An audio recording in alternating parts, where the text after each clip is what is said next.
Hello everyone, welcome to my YouTube channel English Linguistics and Poetics. সকলকে আমার YouTube channel English Linguistics and Poetics এ স্বাগত। তো আমাদের আজকের টপিক হচ্ছে past indefinite or simple past tense। তো ফার্স্ট আমরা জানবো যে এই past indefinite বা simple past tense কোথায় ব্যবহৃত হয়। past কথাটা মানে তোমরা বুঝতেই পারছো যে অতীতে কোনো কাজ হয়ে গেছে যেটা, সেক্ষেত্রে আমরা past tense ব্যবহার করি। এক্ষেত্রে past tense এর চারটে ভাগ আছে। এর আগে যে প্রেজেন্ট টেন্স এবং তার যে চারটি ভাগ এই আমাদের ভিডিও হয়েছে। আজকে আমরা পাস্ট ইনডেফিনাইট বা সিম্পল পাস্ট টেন্স সাধারণ অতীত কাল নিয়ে আমাদের আলোচনা হবে। তো পুরো ভিডিওটা দেখবে, ভালো লাগলে অবশ্যই সাবস্ক্রাইব করবে, লাইক এবং শেয়ার করবে। তো শুরু করি। প্রথমে আমরা জানি কোথায় এটা ব্যবহৃত হয়, অর্থাৎ পাস্ট ইনডেফিনিট বা সিম্পল পাস্ট টেন্স কোথায় ব্যবহৃত হয়। আমি এর পাঁচটা ব্যবহার করব উদাহরণ সহ। 5 uses and with examples. ওকে, তো অতীতে কোনো কাজ হয়ে গেছে বা অতীতের কোনো অভ্যাস বোঝাতে পাস্ট ইনডেফিনিট বা সিম্পল পাস্ট টেন্স ব্যবহৃত হয়। তাহলে পাস্ট ইনডেফিনিট বা simple past tense is used to denote number 1 an action completed in the past. অতীতে কোনো কাজ হয়েছিল বা ঘটেছিল বোঝাতে বাংলা ক্রিয়ার শেষে ল থাকে। কিরকম একটা উদাহরণ দেবো, উদাহরণটা কিরকম হবে? He came here, example, he came here last Sunday, সে গতকাল এখানে এসেছিল। আরেকটা উদাহরণ কি দেবো, এক্সাম্পল 2 নম্বর কি বলবো, যে জন রোট দিস লেটার, জন এই চিঠিটি লিখেছিল, এটা ল।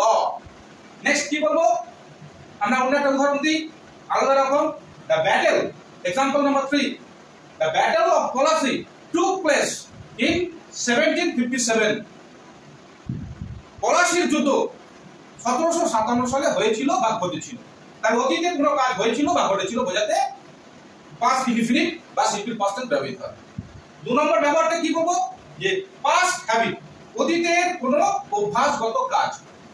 2 নম্বর ব্যবহারটা হচ্ছে নাম্বার নাম্বার 2, অতীতের কোনো অভ্যাসগত কাজ, এটাকে আমরা বলি হ্যাবিচুয়াল পাস্ট বা পাস্ট হ্যাবিট বোঝাতে। এখানে কিন্তু বাংলা ক্রিয়া শেষে ল না থেকে ত থাকে। এরকম একটা উদাহরণ দিলে বুঝতে পারবে। ওখানে উদাহরণটা দিলাম ল দিয়ে, এখানে কিন্তু ত দিয়ে উদাহরণটা হবে, যে নরেন প্রত্যাহ সকালে হাঁটতো, নরেন প্রত্যাহ সকালে হাঁটতো, যে অতীতের অভ্যাসগত কাজ বোঝাচ্ছে আগে অতীতে। Naren use to or would walk every day in the morning, every day in the morning। এখানে যে ভার্বের যে ফর্মটা হবে বা সেন্টেন্সের যে ফর্মটা হবে সেটা হচ্ছে subject plus would use to অথবা would প্লাস ভার্বের বেস ফর্ম। আর প্রথম ক্ষেত্রে যে উদাহরণ দিয়েছিলাম সেটা হচ্ছে সাবজেক্ট প্লাস ভার্বের ফার্স্ট ফর্ম। দ্বিতীয় ব্যবহারটা কি না, to narrate, past indefinite or simple past tense used to tell stories or to narrate an past event. A past event একটা অতীতে কোনো ঘটনা বা গল্প বর্ণনা করতে বা গল্প বলতে ব্যবহৃত হয়। এটা আমরা জানি যে গল্প লিখতে গেলে past tense ব্যবহার করতে হয়। তো সেটা কি রকম উদাহরণ হবে না, there was once there lived a king, example কি হলো, যে গল্প বর্ণনা করতে বা ঘটনার বর্ণনা করতে আমরা past indefinite বা সিম্পল পাস্ট টেন্স ব্যবহার করি, যেমন হচ্ছে once there lived a king।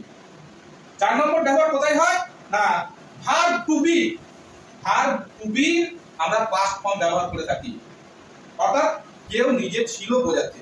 যেমন there Ashoka was a king, to be মানে হওয়া, এই যে হওয়া আমি যারা আমরা যেটা প্রেজেন্ট ইনডিফিনিট টেন্সে ব্যবহার করি সেটাই পাস্ট ইনডিফিনিটে ওয়াজ ওয়ার হবে। যদি সিঙ্গুলার নাম্বার হয়, থার্ড পারসন সিঙ্গুলার নাম্বারের ক্ষেত্রে ওয়াজ হবে, আর নইলে ওয়ার হবে। You were a student, he was a student, সে ছাত্র ছিল, তুমি ছাত্র ছিলে, এটা নিজে ছিল বোঝাতে ভার্ব টু বি ব্যবহার হয় এই পাস্ট ইনডিফিনিট বা সিম্পল পাস্ট টেন্সে। আরেকটা তাহলে টু বি ব্যবহার হলে টু হ্যাভেরও ব্যবহার হবে, থাকা, অতীতে কোনো কিছু, কেউ কারো অধীনে কিছু ছিল, to verb to be is used in this tense. Okay, যে possessing something in the past, কোনো কিছু কারো অধীনে থাকা। যেমন the king had a beautiful daughter, রাজা ছিল একটি সুন্দরী কন্যা।